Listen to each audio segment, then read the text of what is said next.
രാമായണം എന്ന് പറയുന്നത് രാമന്റെയോ രാവണന്റെയോ കഥയല്ല. ഇവന്മാർ രണ്ടുപേരും ശരിയല്ല എന്നാണ്. അദ്ദേഹത്തിന്റെ പേര് രാവണൻ എന്നല്ല. ഈ രാവണൻ എന്ന വാക്കിന്റെ അർത്ഥം ശിവൻ എന്നാണ്. ശബ്ദം കൊണ്ട് മുറിക്കുന്നവൻ, ഖഡ്ഗ രാവണൻ എന്നൊരു വാക്കുണ്ട്.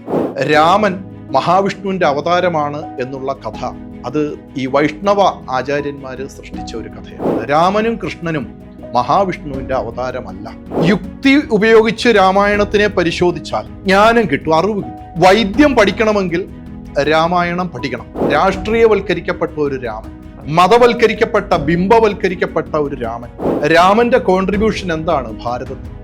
രാവണന്റെ സംഭാവനകൾ എന്തൊക്കെയാണ്? വസിഷ്ഠൻ, വിശ്വാമിത്രൻ, അഗസ്ത്യൻ, ഈ മൂന്ന് വ്യക്തികളിലൂടെയുള്ള ഒരു സാധകന്റെ യാത്രയാണ് രാമായണം. ഈ മൂന്ന് മഹർഷിമാരെ ശരിയായിട്ട് മനസ്സിലാക്കിയാൽ രാമായണത്തിന്റെ തത്വം കിട്ടും. രാമനെയോ രാവണനെയോ പഠിച്ചാൽ ഇത് കിട്ടില്ല. അപ്പൊ ഞാനൊക്കെ കൈകാര്യം ചെയ്യുന്ന വൈദ്യത്തിന്റെ വേര് തപ്പിപ്പോയാൽ അത് രാവണനില എത്തുന്നത്, രാമനിലല്ല. മെഡിക്കൽ എത്തിക്സിന്റെ പിതാവ് എന്ന് വിളിക്കേണ്ടത് രാവണനെയാണ്. കാരണം അദ്ദേഹത്തിന്റെ വൈദ്യസംഘമാണ് രാമൻ ഉൾപ്പെടുന്ന മുഴുവൻ ആൾക്കാർക്കും അന്നത്തെ ജീവൻ രക്ഷിച്ചത്, പ്രത്യേകിച്ചും ലക്ഷ്മണന്റെ. കർക്കിടകം രാമായണ മാസമല്ല, വാസ്തവത്തിൽ ആയുർവേദ മാസമാണ്, വൈദ്യന്മാരുടെ മാസമാണ്. അവിടെ എന്തുകൊണ്ട് രാമായണം വായിക്കുന്നു എന്നുള്ളതിന് മറ്റൊരു കാരണം. രാവണന്റെ സാമ്രാജ്യത്തിൽ എല്ലാവർക്കും സ്വാതന്ത്ര്യമുണ്ട്. ഇവിടെ ആരും അന്നം കഴിക്കാതെ ഇരിക്കത്തില്ല. അതുകൊണ്ട് എൻ്റെ അനുവാദം വേണ്ട, ഹനുമാൻ എടുക്കാം. സീത രാവണനെ പ്രകീർത്തിക്കുകയാണ്. കീർത്തികുമാർ ഗുരുക്കൾ വീണ്ടും ABC ടോക്കിലേക്ക് സ്വാഗതം. എനിക്കറിയാം ഗുരുക്കൾ എന്ന് വിളിക്കാൻ പാടില്ല എന്ന്, എന്നാലും എല്ലാവരും വിളിച്ചു പോകുന്ന അതേ രീതി കൊണ്ട് ഞാൻ തുടരുന്നതേ ഉള്ളൂ. വിളിക്കണമെന്നും വിളിക്കണ്ടെന്നും വിളിക്കുന്നവരുടെ ഇഷ്ടമാണ്. അതെ അതെ അതെ അതെ അതെ. രാമായണ മാസം നമുക്ക് കുറച്ച് സംസാരിക്കേണ്ട ഒരു വിഷയമാണ്. രാമൻ്റെ കഥ, അതിൻ്റെ വിവിധ തലങ്ങൾ. ഒരു വൈദ്യൻ എന്നുള്ള ആ പേര് ഇഷ്ടമാണല്ലോ. തീർച്ചയായിട്ടും. ഈ മാസത്തിൻ്റെ പ്രത്യേകത, എൻ്റെ ഗുരുക്കന്മാര് ജീവിച്ചിരിപ്പുണ്ടെന്ന് പറഞ്ഞേനെ, ഈ സമയം കൊണ്ട് പോയിരുന്ന രാമായണം വായിക്കട. കാര്യം ഈ പറയുന്ന കാര്യങ്ങൾ ഗ്രഹിക്കുന്നത് എത്ര പേരുണ്ടാകും എന്ന് സംശയമാണ്. രാമായണത്തിനെ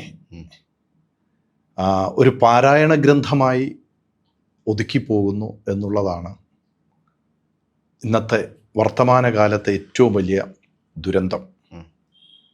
രാമായണത്തിനെ ഒരു ദൈവിക ഗ്രന്ഥമായി കാണുന്നു എന്നുള്ളതാണ് അടുത്ത ഒരു ദുരന്തം.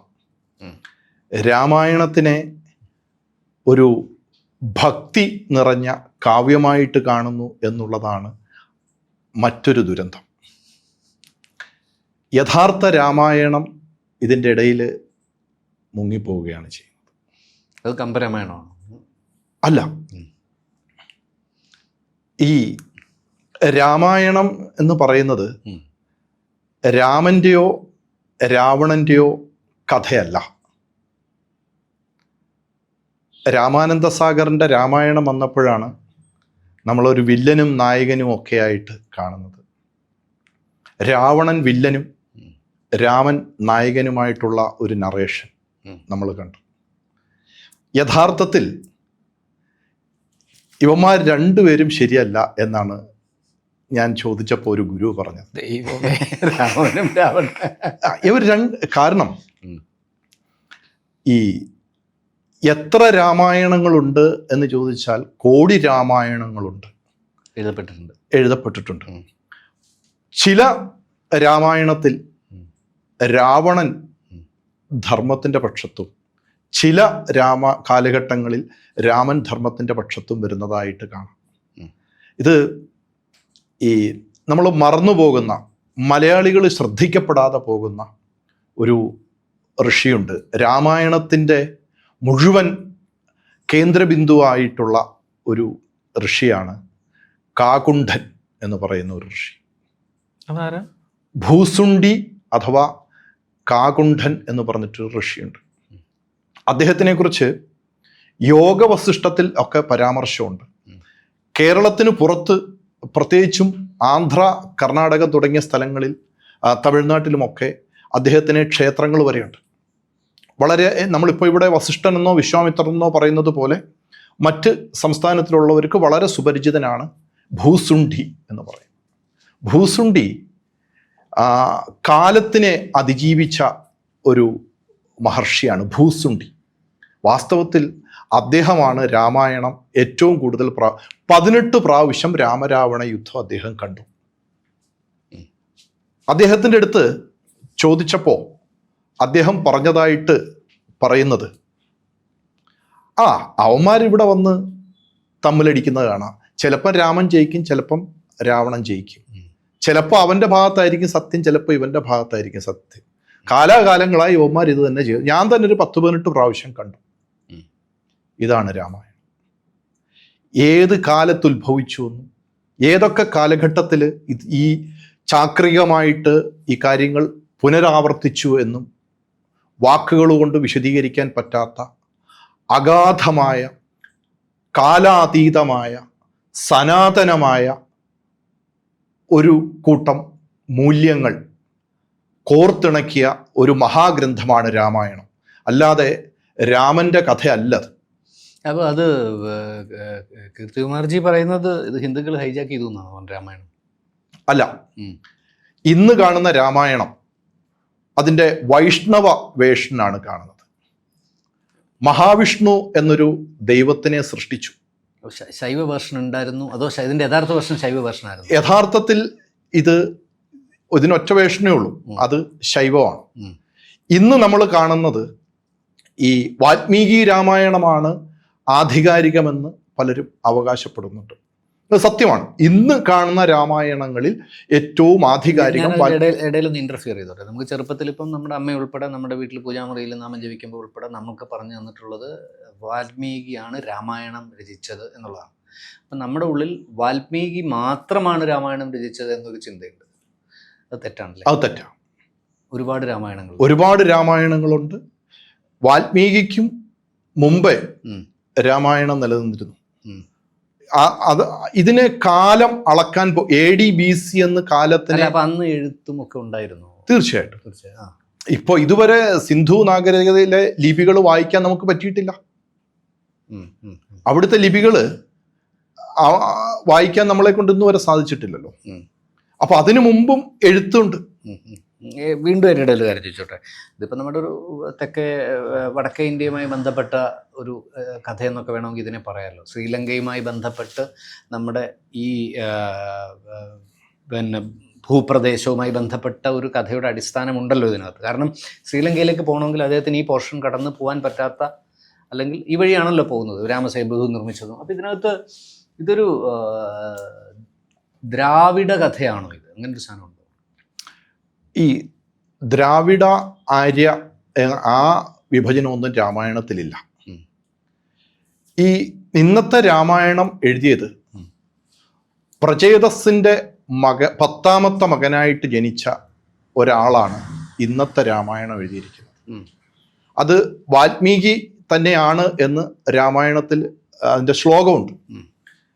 പ്രചേതസിൻ്റെ 10ാമത്തെ പുത്രനായ ഞാൻ എന്ന് അദ്ദേഹം സ്വയം വിശേഷിപ്പിക്കുന്നുണ്ട്. വാൽമീകി ഒരിക്കലും ഈ പറയുന്ന ദളിത് വംശജനോ ഹരിജനോ ഒന്നും ആയിരുന്നില്ല. വാൽമീകിയുടെ അച്ഛൻ അദ്ദേഹത്തിനെ കുറിച്ചൊക്കെ വളരെ വിശദമായിട്ട് പുരാണങ്ങളിലൊക്കെ പറയുന്നുണ്ട്. രാമായണം വാസ്തവത്തിൽ ഈ കാട്ടാളനിൽ നിന്ന് അദ്ദേഹത്തിന്റെ പൂർവാശ്രമത്തിലെ പേര് ആ കഥയൊന്നും വാൽമീകി രാമായണം അംഗീകരിക്കുന്നില്ല. രത്നാകരൻ എന്നുള്ള പേരിനെ പോലും വാൽമീകി രാമായണത്തിൽ അങ്ങനെ ഒരു പേരില്ല. വാൽമീകിയെ ആദികവി എന്ന് വിളിച്ചത്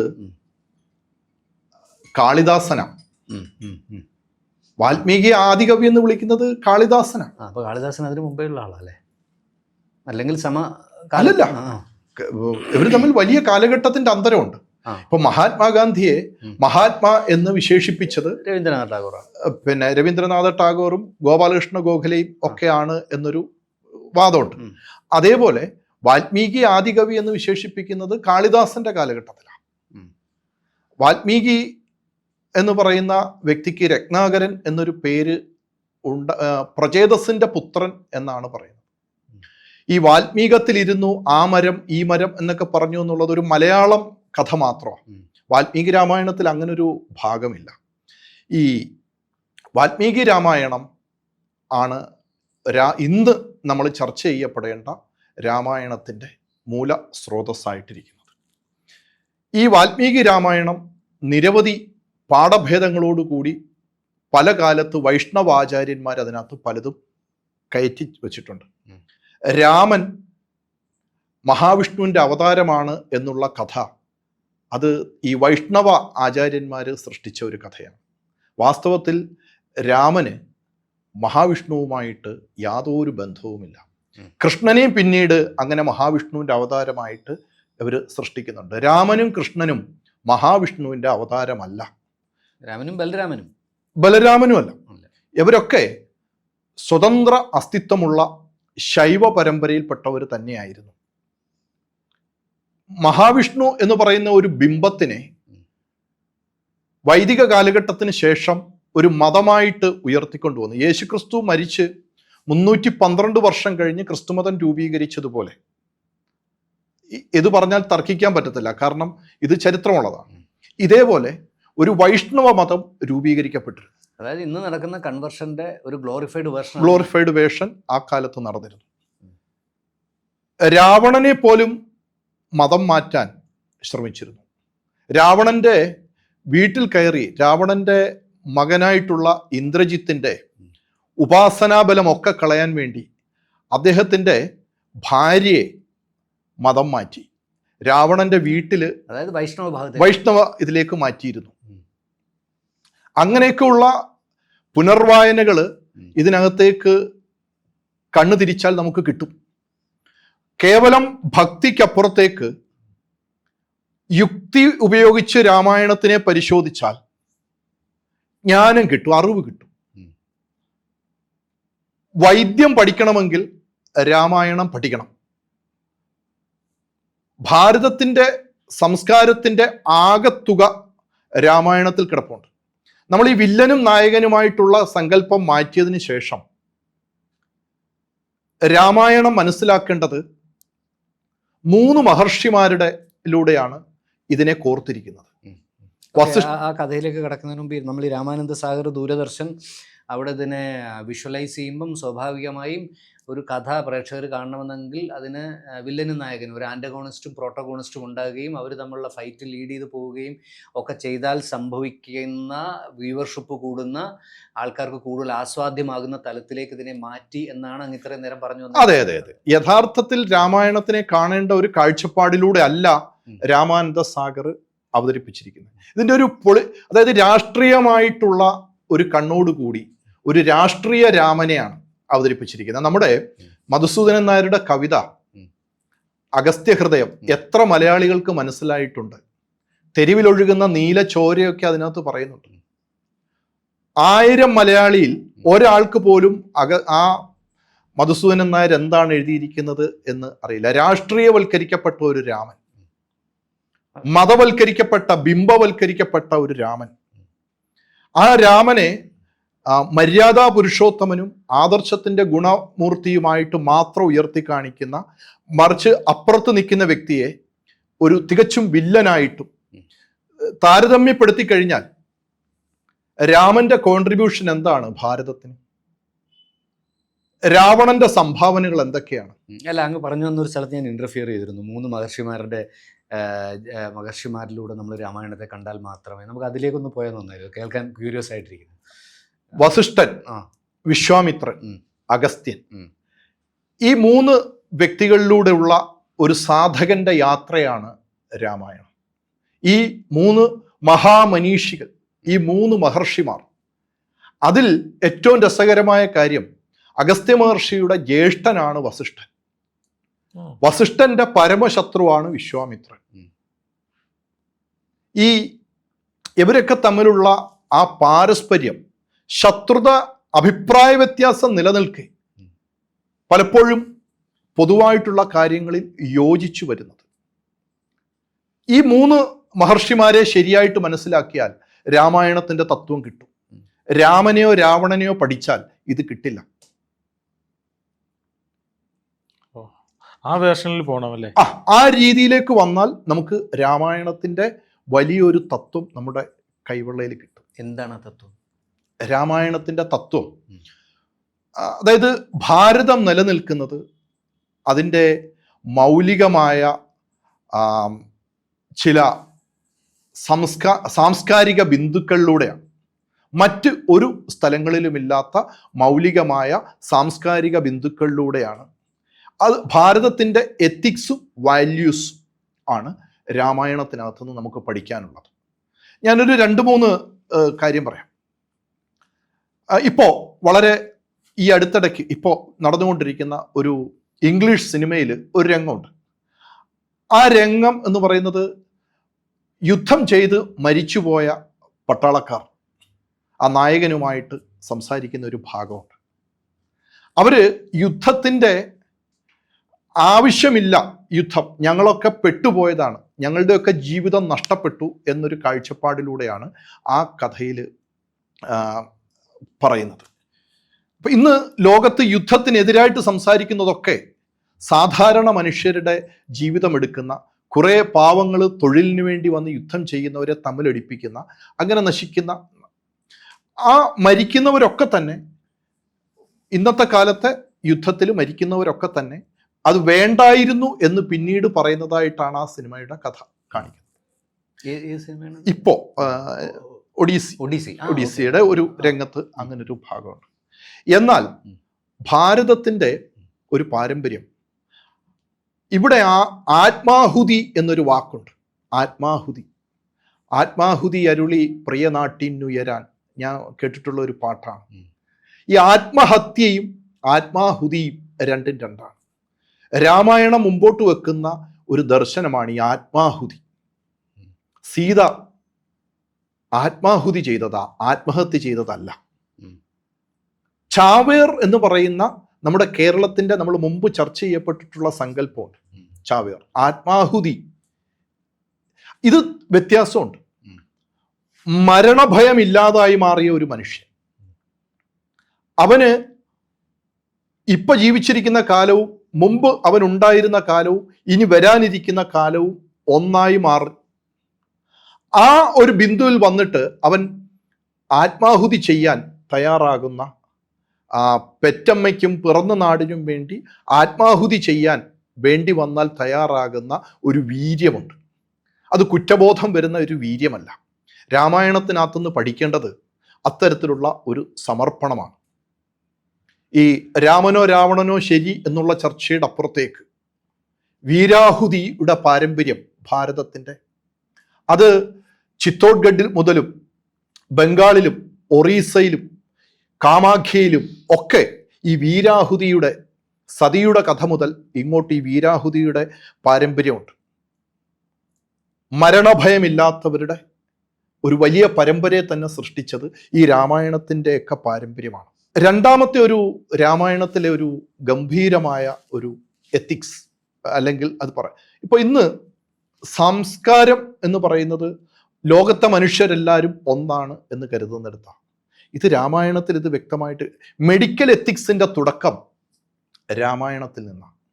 ആ മെഡിക്കൽ എത്തിക്സ് ഏറ്റവും ലോകം കണ്ട ഏറ്റവും വലിയ ഒരു വൈദ്യൻ രാവണനായിരുന്നു. രാവണന്റെ മനുഷ്യ സമൂഹത്തിനുള്ള സംഭാവനയിൽ, ഇപ്പം ഞാനൊക്കെ കൈകാര്യം ചെയ്യുന്ന വൈദ്യത്തിൻ്റെ വേര് തപ്പിപ്പോയാൽ അത് രാവണനില എത്തുന്നത്, രാമനിലല്ല. അതിൻ്റെ അർത്ഥം രാമൻ മോശക്കാരനാണെന്നല്ല, രാവണൻ എന്തെങ്കിലും അത്യധികം മഹത്വമുള്ളവനാണെന്നുമല്ല. നിഷ്പക്ഷമായിട്ടാണ് ഞാനിത് പറയുന്നത്. ഏറ്റവും കൂടുതൽ അറിവുകൾ ലോകത്തിന് കൊടുത്ത ഒരു വ്യക്തിയാണ്. ആദി കവി എന്ന് വേണമെങ്കിൽ പറയാവുന്നത് രാവണനെയാണ്. കാരണം വാൽമീകിക്ക് മുമ്പേ രാവണന്റെ ആ സ്തോത്രമുണ്ട്, ശിവനെ സ്തുതിച്ചുകൊണ്ടുള്ള. ഇതൊക്കെ ഇതിനെ എന്താ ആദ്യത്തെ കാവ്യമായിട്ട് കൂട്ടത്തില്ലേ? ശിവന്റെ സ്തുതി എത്ര ഗംഭീരമായിട്ടാണ്, അനർഗള നിർഗളമായിട്ട് ഒരു സുന്ദരകാന്ഡം പോലെ ഒഴുകി വരുന്ന പദസമ്പത്താണ് രാവണന്റെ ശിവസ്തുതിക്കുള്ളത്. കാവ്യമല്ലേ? വൈദ്യം, രാവണന്റെ എത്രയോ രാവണന്റെ വൈദ്യശാസ്ത്രങ്ങൾ കണ്ടെടുത്തതും വാമൊഴിയായിട്ട് പറഞ്ഞു വരുന്നതുമായിട്ടുള്ളതുണ്ട്. അർക്കശാസ്ത്രം മുതൽ മർമ്മശാസ്ത്രം വരെ രാവണൻ്റെതാണ്. ഈ വർമ്മകല എന്ന വാക്ക് രാവണൻ്റെ. അപ്പൊ ഈ അങ്ങ് പറയുന്നത് നമ്മളുടെ ഒരു നരേഷന്റെ ഭാഗമായി അറിഞ്ഞോ അറിയാതെയോ രാവണൻ വില്ലനായി പോയതാണ്. അതെ, തീർച്ചയായിട്ടും. ഞാൻ പറഞ്ഞു വരുന്നത് മെഡിക്കൽ എത്തിക്സിനെ കുറിച്ച്. ഞാൻ ഒരു കാര്യം കൂടെ ചോദിച്ചോട്ടെ, ഇവിടെ 2 നായകന്മാരുടെ കഥ പറയേണ്ടി വരും അല്ലേ? തീർച്ചയായിട്ടും. അതെ, രാമന് നായകനാണ് അതോ അല്ല, ഇവിടെ അങ്ങ് ഉദ്ദേശിക്കുന്നത് രാമനെ വില്ലനാക്കാനാണോ? ഇത് രാമനോ രാവണനോ വില്ലനല്ല. രാമനോ ഈ വില്ലനും നായകനും എന്നുള്ള സങ്കല്പം ഭാരതീയമല്ല. പാശ്ചാത്യമായ സാഹിത്യത്തിന്റെ കണ്ണിലൂടെ നോക്കുമ്പോഴാണ് നമുക്ക് ഈ പക്ഷം പിടിയും വില്ലനും നായകനും ഒക്കെ ആയിട്ട്. അല്ല, ഈ കവിയും ഈ പറയുന്ന ചികിത്സയും കാര്യങ്ങളൊന്നും നമുക്കൊന്നും അറിയത്തില്ല, എനിക്കൊന്നും അറിയത്തില്ല. എന്റെ മനസ്സിലുള്ള രാവണൻ 10 തല, പുള്ളിക്ക് പുഷ്പ. ഒന്ന്, അദ്ദേഹത്തിന്റെ പേര് രാവണൻ എന്നല്ല. ഈ രാവണൻ എന്ന വാക്കിന്റെ അർത്ഥം ശിവൻ എന്നാണ്. ശബ്ദം കൊണ്ട് മുറിക്കുന്നവൻ, ഖഡ്ഗ രാവണൻ എന്നൊരു വാക്കുണ്ട്. അപ്പൊ ഞാൻ പറഞ്ഞു വന്നത് മെഡിക്കൽ എത്തിക്സിനെ വൈദ്യത്തിലേക്കാണ്. അപ്പൊ രാവണന്റെ വർമ്മശാസ്ത്രവും രാവണന്റെ അർക്കശാസ്ത്രവും രാവണന്റെ വൈദ്യശാസ്ത്രങ്ങളൊക്കെ വളരെ പ്രത്യേകതയുള്ളതാണ്. രാവണൻ ഒരു മഹാവൈദ്യനായിരുന്നു. ഈ രാമായണ യുദ്ധം നടക്കുമ്പോൾ, വാൽമീകി രാമായണത്തിലാണ് ഇത് പറയുന്നത്, രാമന്റെ മുറിവ് പറ്റി എല്ലാവരെയും ശുശ്രൂഷിച്ചത് അന്നത്തെ റെഡ് ക്രോസ് രാവണന്റെ തയ്യാറാക്കിയ ആൾക്കാരാണ്. സുഷേണൻ എന്ന് പറയുന്ന വൈദ്യൻ. ഈ സുഷേണൻ ആരാന്നറിയൂ? രാമനോട് കടുത്ത പകയുള്ള ഒരാളായിരുന്നു. ബാലിയുടെ ഭാര്യ താരയുടെ അച്ഛനാണ് സുഷേണൻ. ഈ സുഷേണൻ എന്ന് പറയുന്ന രാവണ ശിഷ്യനായ മഹാവൈദ്യൻ ഈ രാമസേനയ്ക്ക് വേണ്ടുന്ന മുഴുവൻ ചികിത്സയും നൽകി. അവര് വന്ന് മുറിവേറ്റു വീഴുന്ന എല്ലാ സൈനികരെയും, അതുമാത്രമല്ല ലക്ഷ്മണന്റെ ജീവൻ രക്ഷിക്കാനുള്ള ഔഷധം പറഞ്ഞു കൊടുത്തത് വിശല്യകരണി തുടങ്ങിയിട്ടുള്ള സഞ്ജീവനിയും ഒക്കെ ഉൾപ്പെടുന്ന ആ 4 കൂട്ടുകളും പറഞ്ഞു കൊടുത്തത് രാവണനാ, സുഷേണന്. ഇവിടെ എവിടെയാ രാവണനെ നമ്മൾ കുറച്ച് കാണേണ്ടത്? ഫൈറ്റുകളെല്ലാം മോറൽ ഫൈറ്റ് ആയിരുന്നു. അതെല്ലാം വേറൊരു തലത്തിലാണ്. സ്വയം മൃത്യുഭയമില്ലാത്ത, മൃത്യുവിൻ്റെ മുകളിൽ പോയ വ്യക്തിയാണ് രാവണൻ. മൃത്യുവിനെ ഭയമേ ഇല്ലാത്ത വ്യക്തിയാണ് അദ്ദേഹം. മരണത്തിനെ കാണുന്നതും ജയപരാജയങ്ങൾക്കപ്പുറം പോയ ഒരു വ്യക്തിയാണ് രാവണൻ. അദ്ദേഹം അവിടെ കാണിക്കുന്നത് ലോകത്തെ ഏറ്റവും നന്മയും മര്യാദയുമാണ്. മെഡിക്കൽ എത്തിക്സിന്റെ പിതാവ് എന്ന് വിളിക്കേണ്ടത് രാവണനെയാണ്. കാരണം അദ്ദേഹത്തിന്റെ വൈദ്യസംഘമാണ് രാമൻ ഉൾപ്പെടുന്ന മുഴുവൻ ആൾക്കാർക്കും അന്നത്തെ ജീവൻ രക്ഷിച്ചത്, പ്രത്യേകിച്ചും ലക്ഷ്മണന്റെ. ലായി സഞ്ജീവനി ലഖനി ജിയായ, അതായത് ഹനുമാൻ പോയി സഞ്ജീവനി കൊണ്ടുവന്നു. ഹനുമാൻ എവിടുന്നാ ഇത് കിട്ടിയത്? ആര് പറഞ്ഞിട്ടാ അല്ലേ? ആര് പറഞ്ഞിട്ടാ ഇത് കിട്ടിയത്? അത് രാവണൻ സുഷേണന് പറഞ്ഞു കൊടുക്കുന്ന അറിവാണ്. അവിടെ പോയി മരുത്വാമല എടുത്തുകൊണ്ട് വരുന്നതുമൊക്കെ. വേറൊരു രസകരമായ കാര്യം, നമ്മൾ ഇന്ന് കർക്കിടകമാണ്. ഈ കർക്കിടകത്തിൽ എന്തുകൊണ്ടാണ് രാമായണം വായിക്കുന്നത്? അത് പലരും പറയും സംഘപരിവാർ ആഹ്വാനം ചെയ്തതുകൊണ്ടാണ്. അതുകൊണ്ടല്ല. കർക്കിടകം രാമായണ മാസമല്ല, വാസ്തവത്തിൽ ആയുർവേദ മാസമാണ്, വൈദ്യന്മാരുടെ മാസമാണ്. അവിടെ എന്തുകൊണ്ട് രാമായണം വായിക്കുന്നു എന്നുള്ളതിന് മറ്റൊരു കാരണമുണ്ട്. ഈ രാമൻ ജനിച്ചതും കർക്കിടക രാശിയിലാണ്. ശരിക്കും ഈ ഉത്തരായന കാലം നോക്കി ഏകദേശം ഒരു ജനുവരിയോട് കൂടിയിട്ടാണ് ഇവര് അവിടുന്ന് ഈ ചിറ കെട്ടുന്നതും അപ്പുറത്തേക്ക് പോകാൻ തുടങ്ങുന്നതും. ഇന്നത്തെ കണക്കനുസരിച്ച് ഫെബ്രുവരി മാസത്തിലാണ് രാമൻ അവിടെ എത്തുന്നത്. ഈ രാമരാവണ യുദ്ധം തീരുന്നത് ഏകദേശം സെപ്റ്റംബറാണ്. അപ്പോഴാണ് ഈ ദസറയുടെ സമയമൊക്കെയായി ആ കാലം വരുന്നത്. രാമരാവണ യുദ്ധം നടക്കുന്നത് ഈ ഒരു ഫെബ്രുവരി മുതൽ സെപ്റ്റംബർ ഒക്ടോബർ വരെയുള്ള ഒരു കാലഘട്ടത്തിലാണ്. അപ്പോൾ ഉത്തരായന കാലം നോക്കി അവിടേക്ക് ചെന്നെങ്കിലും ഏകദേശം ഈ സൗത്ത് ഇന്ത്യയിലെ മൺസൂൺ തുടങ്ങുന്നത് ഏകദേശം ഒരു ജൂൺ മാസത്തോടു കൂടിയിട്ടാണ്. മെയ് പകുതി ജൂണോട് കൂടിയിട്ടാണ് നമ്മുടെ മൺസൂൺ തുടങ്ങുന്നത്. അവിടെ ഈ യുദ്ധഭൂമിയിൽ ഇത് തുടങ്ങി. മൺസൂൺ കാലഘട്ടം തുടങ്ങി. ആ കാലഘട്ടം തുടങ്ങിയപ്പോഴാണ് ഈ സുഷേണൻ്റെയൊക്കെ ഏറ്റവും കൂടുതൽ ആവശ്യം വന്നത്. സകലർക്കും രോഗം പിടിക്കാൻ തുടങ്ങി. ആ കാലത്താണ് ഇന്ന് നമ്മൾ പറയുന്ന ഈ പഞ്ചകർമ്മ ഉൾപ്പെടെയുള്ള ചികിത്സാ രീതികളും യുദ്ധം നിർത്തിവെച്ചു. രാമായണം നോക്കിക്കഴിഞ്ഞാൽ നമുക്ക് അതിനകത്ത് വ്യക്തമായിട്ട് ഈ കാലഘട്ടങ്ങൾ അതിനകത്ത് രേഖപ്പെടുത്തിയിട്ടുണ്ട്. യുദ്ധം നിർത്തിവെച്ചിട്ട് ആ സമയത്ത് ഉള്ള ചികിത്സകൾ ചെയ്തു. ഇത് തെക്കേ ഇന്ത്യയുടെ പാരമ്പര്യമാണ്. ഇങ്ങനെയാണ് വാസ്തവത്തിൽ കർക്കിടക ചികിത്സ എന്ന് പറയുന്ന സങ്കല്പം ഉണ്ടാകുന്നത്. അതാ രാമായണ കാലഘട്ടത്തിലാണ് ഉണ്ടാകുന്നത്. അതിനു മുമ്പേ നിലനിന്നതാണ്. ഇത് യാദൃച്ഛികമായി ഈ ചികിത്സയുടെ നമ്മളൊരു കാര്യം നോക്കിക്കഴിഞ്ഞാൽ ഉത്തരായനവും ദക്ഷിണായനവും ഇങ്ങനെ രണ്ടായിട്ട് നമ്മുടെ കാലങ്ങളെ തിരിക്കാം. ദക്ഷിണായനം തുടങ്ങുന്നത് ഈ കർക്കിടക രാശിയിലാണ്. ഈ സമയത്താണ് ദക്ഷിണായനം തുടങ്ങുന്നത്. ചിങ്ങമാസത്തിലല്ല, അല്ല, ദക്ഷിണായനം കർക്കിടകൻ രാശിയോടുകൂടി ദക്ഷിണായനം ആരംഭിക്കുകയാണ്. ഉത്തരായനം തീരും, ചൂട് കുറഞ്ഞ് മഴ തുടങ്ങിയാണ്. നമ്മുടെ ഇന്ത്യൻ ഗവൺമെന്റിന്റെ ആരോഗ്യ വകുപ്പിന്റെ ഏറ്റവും പുതിയ കണക്കുകൾ അനുസരിച്ച് കഴിഞ്ഞ 10 വർഷത്തെ ഡേറ്റ പരിശോധിച്ചിട്ടാണ് ഞാൻ പറയുന്നത്. ഏറ്റവും കൂടുതൽ രോഗങ്ങൾ വരുന്ന കാലഘട്ടം കർക്കിടകം മുതൽ ഇനി ഏകദേശം ഒരു ഉത്തരായനം, ജനുവരി, മകരസംക്രാന്തി വരെയുള്ള കാലത്താണ് ഇന്ത്യയിലെ മനുഷ്യർക്ക് ഏറ്റവും കൂടുതൽ രോഗങ്ങൾ വരുന്നത്. മകരസംക്രാന്തി വരെ ഉണ്ട്, അല്ലാതെ മകരസംക്രാന്തി വരെ രോഗകാലമാണ്. ഈ കാലത്ത് യുദ്ധം നിർത്തിവെച്ച് സകലവർക്കും ആഹാരം കൊടുത്തു. ഈ ലങ്കയിൽ ചെന്ന ഇവർക്കൊക്കെ ആരാ ഭക്ഷണം കൊടുത്തത്? അപ്പൊ ഹനുമാനെ കുറിച്ച് നമ്മൾ പറയും. ഹനുമാൻ വാസ്തവത്തിൽ മഹാപ്രാണനാണ്. ഹനുമാനെ കുറിച്ച് വർണ്ണിക്കണമെങ്കിൽ ഒരുപാട് വാക്കുകൾ തന്നെ വേണ്ടി വരും. മഹാപ്രാണൻ എന്ന് പറഞ്ഞാൽ മരണമില്ലാത്ത അവസ്ഥയും ഇപ്പോഴും ഹനുമാൻ ജീവിച്ചിരിക്കുന്നു. അതെ, തീർച്ചയായിട്ടും. എന്നാൽ സാധാരണ കഥയിൽ പറയുന്ന ഹനുമാനെതിരെ ഉയരുന്ന ഒരു വിമർശനമാണ് ഹനുമാൻ ലങ്കയിൽ ചെന്നിട്ട് അശോകവനിയിൽ പോയിരുന്ന് അവിടെ ഇരുന്ന പഴങ്ങൾ മൊത്തം പറിച്ചു. ഇതൊക്കെ ആരുടേതാ? ഇന്നത്തെ കാലത്ത് പോലും നമ്മൾ കുട്ടികളെ പറഞ്ഞു കൊടുക്കും, മോനെ അനുവാദമില്ലാതെ അന്യന്റെ പറമ്പിൽ കയറി ഒന്നും പറിച്ചു കഴിക്കരുതെന്ന് പറയും. ക്രൈമാണ്.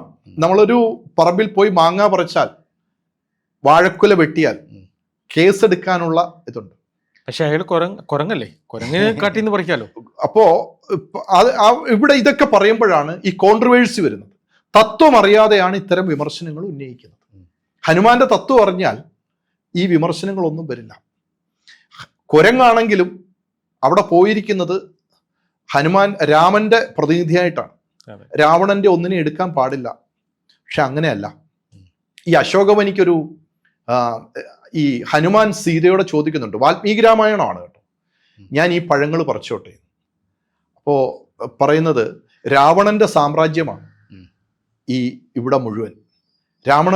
രാവണന്റെ സാമ്രാജ്യത്തിൽ എല്ലാവർക്കും സ്വാതന്ത്ര്യമുണ്ട്. ഇവിടെ ആരും അന്നം കഴിക്കാതെ ഇരിക്കത്തില്ല. അതുകൊണ്ട് എൻ്റെ അനുവാദം വേണ്ട, ഹനുമാൻ എടുക്കാം. അവിടെ സീത രാവണനെ പ്രകീർത്തിക്കുകയാണ്. സീത പലയിടത്തും രാവണന്റെ ഛായാചിത്രം അതിമനോഹരമായിട്ട് സീത വരച്ച ഒരു പിൽക്കാല കഥയുണ്ട്. കൈകേയിയും ഒക്കെ ആയിട്ടിരിക്കുമ്പോൾ അല്ലെ, നമ്മളിപ്പോൾ അങ്ങ് ഈ പറഞ്ഞു പോകുന്നതിൻ്റെ ഇടയിൽ ഇൻ്റർഫിയർ ചെയ്യാൻ ബുദ്ധിമുട്ടുള്ളത് കൊണ്ടാണ്. പക്ഷേ ഇതിനകത്ത് രാവണൻ എന്നുള്ളത് നമ്മൾ ചർച്ച ചെയ്യുമ്പോൾ ഇതിനൊപ്പം തന്നെ ചർച്ച ചെയ്യേണ്ട ഏറ്റവും പ്രധാനപ്പെട്ട കാര്യങ്ങളിലൊന്ന് പിന്നെ ബാലിയെ നമ്മൾ ചർച്ച ചെയ്യേണ്ടിയിരിക്കുന്നു. തീർച്ചയായിട്ടും. അതേപോലെ തന്നെ ഇപ്പം സതീഷ് ചോദിച്ചതുപോലെ നമ്മൾ കുരങ്ങനെന്ന് വിളിക്കുന്ന, അല്ലെങ്കിൽ നമ്മൾ കുരങ്ങന് തുല്യമായ ഒരു സങ്കല്പത്തിലേക്ക് നിൽക്കുന്ന ഹനുമാൻ. അപ്പം ഞാൻ യാദൃശ്യമായി കഴിഞ്ഞ ദിവസം ഇങ്ങനെ ഞാൻ ഈ തിരുക്കുറളിൻ്റെ ഒരു മലയാളം എടുത്ത് ഇടയ്ക്കിടയ്ക്ക് വായിക്കാറുണ്ട്. അപ്പോൾ അതിനകത്ത് ഈ ദൂതനെ പറ്റി ഒരു ഭാഗമുണ്ട്. അപ്പോൾ ഈ ദൂതനെ പറ്റി പറയുന്നത്, ഒരു രാജ്യത്തിൻ്റെ പ്രതിനിധിയായി അന്ന് കാലത്ത് ഒരു ഡിപ്ലോമാറ്റിക് പാസ്പോർട്ടോടുകൂടി ഒരാൾ പോകുന്നത് പോലെ ഏറ്റവും ബോധവും യുക്തിയും സിദ്ധിയും സംസാരശേഷിയും പെരുമാറ്റശേഷിയും അവസരോചിതമായി കാര്യങ്ങളെ മാനേജ് ചെയ്യാനുള്ള ശേഷിയും ഒക്കെ ഉള്ള ഒരാളെ ദൂതനായിട്ട് വിടാൻ പറ്റുമെന്നാണ് പറയുക. അപ്പോൾ അങ്ങനെ ദൂതനായി വിട്ട ഒരാളാണ് നമ്മുടെ ഹനുമാൻ. അപ്പോൾ ഹനുമാനെ സതീശ് കുരകൻ എന്ന് വിളിച്ചു. അല്ല, ഹനുമാൻ വാസ്തവത്തിൽ നമ്മളെല്ലാം അദ്ദേഹത്തെ നമ്മൾ അങ്ങനെയാണ് കരുതുന്നത്. ബാലിയും ഇവരൊക്കെ, അതെ, ബാലിയും കുരങ്ങനാണ്, സുഗ്രീവനും കുരങ്ങനാണ്. ഈ ബാലിയൊക്കെ ശരിക്കും ധർമ്മത്തിന്റെ മൂർത്തിമത് ഭാവമാണ്. ബാലിയുടെയൊക്കെ ഭാരതവർഷത്തിന്റെ ചക്രവർത്തിയാണ് ബാലി. ഈ ബാലിയെ ബാലിയെ രാമൻ ഒളിച്ചു നിന്ന് ആണ് വധിക്കുന്നത്. അതെ അതെ അതെ. അപ്പൊ ഇതിന്റെ ഇന്നത്തെ ഞാനിത് രണ്ടിനും എതിരാണ്. അല്ല അതിന് കാരണം അങ്ങ് പെൻഷൻ ചെയ്യാതെ പോരുത്. അതായത് സതീശേ, ഇപ്പം ഞാൻ കീർത്തി സാറുമായി നേരിട്ട് സംസാരിച്ചാൽ അദ്ദേഹത്തിൻ്റെ പകുതി ശക്തി എനിക്ക് കിട്ടുമെന്നാണ്. ഇത് ശരിക്കും പറഞ്ഞാൽ ഇന്നത്തെ ജീവിതത്തിൽ ഭയങ്കര പ്രായോഗികം. നമുക്ക് ചിലർക്കൊപ്പം കാറിൽ യാത്ര ചെയ്യാൻ പറ്റില്ല, ചിലർക്കൊപ്പം നമുക്കൊരു വീട്ടിലിരിക്കാൻ പറ്റില്ല. നമ്മുടെ എനർജി ട്രാൻസ്ഫോം ചെയ്യുന്നത് നമുക്ക് ഫീൽ ചെയ്യും. തീർച്ചയായിട്ടും. അപ്പോൾ അങ്ങനെ ഒരു മനുഷ്യനാണ്. അതായത് ശത്രുവിൻ്റെ കഴിവ് കൂടി എനിക്ക് കിട്ടിയിട്ട് ഞാൻ ശത്രുവിനെ തോൽപ്പിക്കുന്ന ആ രീതിയിൽ സിദ്ധിയുള്ള ഒരു മനുഷ്യനാണ് ബാലി. ശരിക്കും ബാലിക്ക് രാമന്റെ കരുത്തൊന്നും ആവശ്യമില്ല. ഈ കഥയൊക്കെ പലതും വാൽമീകി രാമായണത്തിൽ ഇല്ലാത്ത കഥകളാണ്. ന്യായ അന്യായങ്ങൾ നോക്കുകയാണെങ്കിൽ സീതയെ മോഷ്ടിച്ചു രാവണൻ, സീതയെ രാവണൻ പിടിച്ചുകൊണ്ടുപോയി. അതാണ് രാവണൻ ചെയ്ത ഏറ്റവും വലിയ തെറ്റ്. തിരിച്ച് സുഗ്രീവൻ ചെയ്തത് ബാലിയുടെ ഭാര്യയായിട്ടുള്ള താര. നമുക്കൊരു കാര്യം അറിയോ, ഭാരതത്തിലെ 5 പ്രധാനപ്പെട്ട സ്ത്രീകളെ എടുക്കുമ്പോൾ അതിനകത്ത് ഒന്നിൽ പോലും സീതയില്ല. അയ്യോ, ആണല്ലേ? മണ്ഡോദരി, ദ്രൗപദി, താര തുടങ്ങിയവർ, അതിനകത്ത് സീതയില്ല. പഞ്ചനാരികൾ എന്ന് പറയുന്ന സങ്കല്പമുണ്ട്, അതിനകത്ത് സീതയില്ല. മണ്ഡോദരിയുണ്ട്, താരയുണ്ട്. ഈ താര, പക്ഷെ നമ്മുടെ മുമ്പിൽ മണ്ഡോദരിയെ പറ്റി നമുക്ക് തന്നിരിക്കുന്ന ഒരു പിക്ചർ എന്ന് പറഞ്ഞാൽ, മണ്ഡോദരിക്ക് രാമനോട് താല്പര്യം തോന്നിയിട്ട് രാവണനെ യുദ്ധത്തിന് പറഞ്ഞു വിടുന്ന ഒരു വേർഷനൊക്കെയാണ് നമുക്ക് തന്നേക്കുന്നത്. ഒരിക്കലും അങ്ങനൊരു കഥ ഒരിടത്തുമില്ല. രാമായണത്തിന്റെ അപഭ്രംശങ്ങളിൽ പോലും മണ്ഡോദരിയെ കുറിച്ച് അത്തരത്തിലുള്ളൊരു കഥയില്ല. ഏറ്റവും ഉജ്ജ്വലമായ നാരീരത്നമാണ് മണ്ഡോദരി. ഒരു 10,000 സീത ചേർന്നാലും ഒരു മണ്ഡോദരിക്ക് തുല്യമാവില്ല.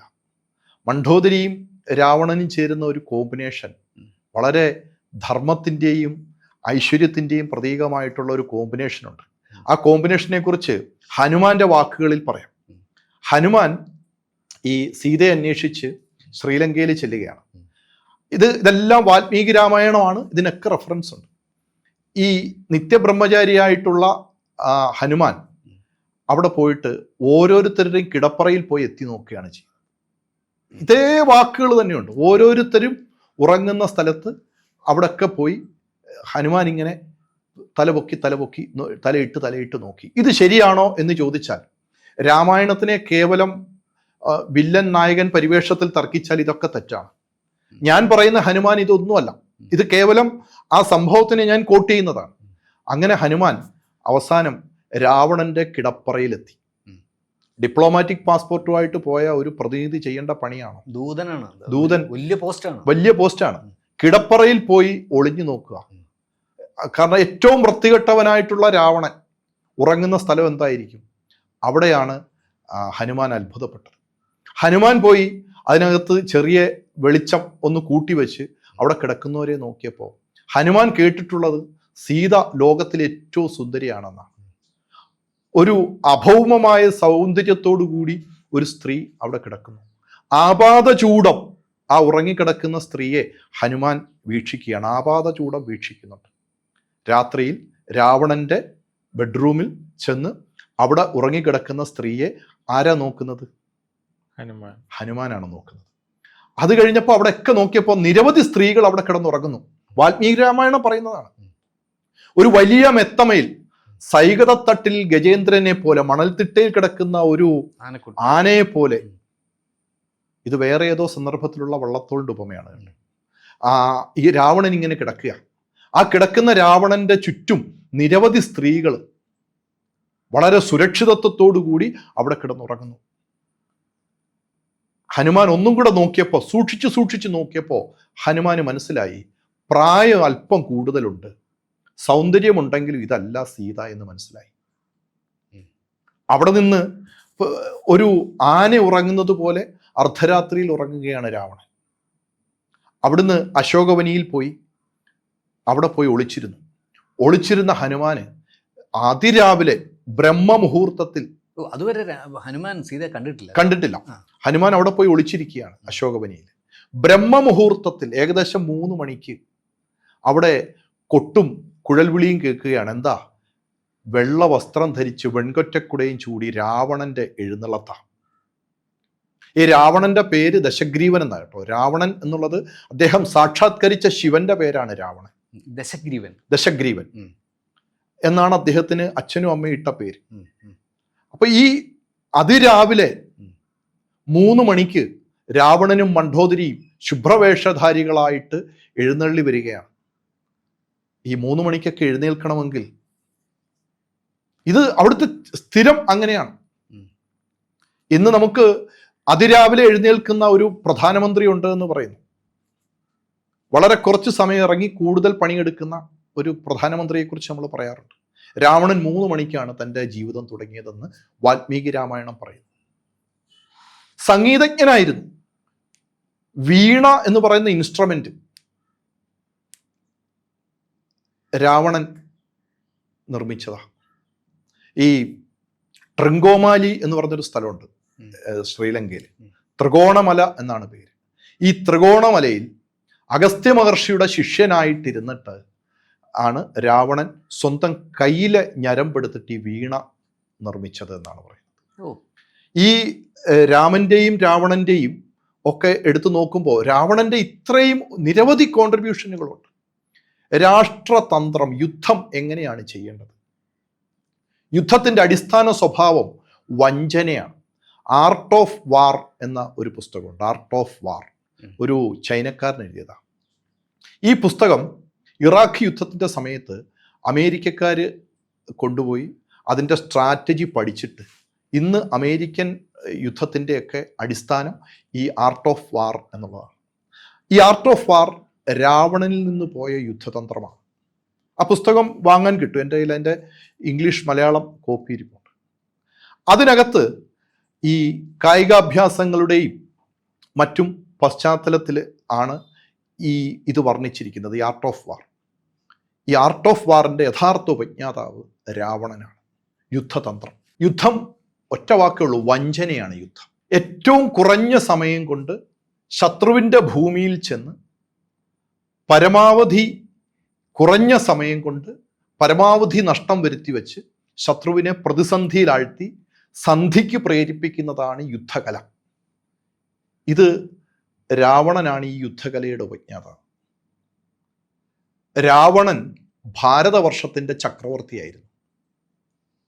ആ ചക്രവർത്തിയുടെ ചില നടപടികൾ ധാർമ്മികമല്ലാതെ വന്ന ഒരു കാലഘട്ടത്തിൽ ഭാരതം അങ്ങനെയാണ്. തലയിലെടുത്തുയർത്തി ചക്രവർത്തിയായിട്ട് വെക്കും, എല്ലാ ആദരവും കൊടുക്കും. ധർമ്മത്തിൽ നിന്ന് മാറിയാൽ ഭാരതത്തിലെ ജനങ്ങൾ എടുത്ത് തറയിൽ കളയും. അത് ഈ ഭൂമിയുടെ ഒരു എനർജി അല്ലെങ്കിൽ ഭൂമിയുടെ ഒരു രീതിയാണ്. രാവണനെയും അദ്ദേഹത്തിൻ്റെ ചില നിലപാടുകളിൽ വന്ന ഭംഗം കൊണ്ട് സ്വാഭാവികമായിട്ടും ആ ചക്രവർത്തി പദത്തിൽ നിന്ന് പോന്നതാണ്.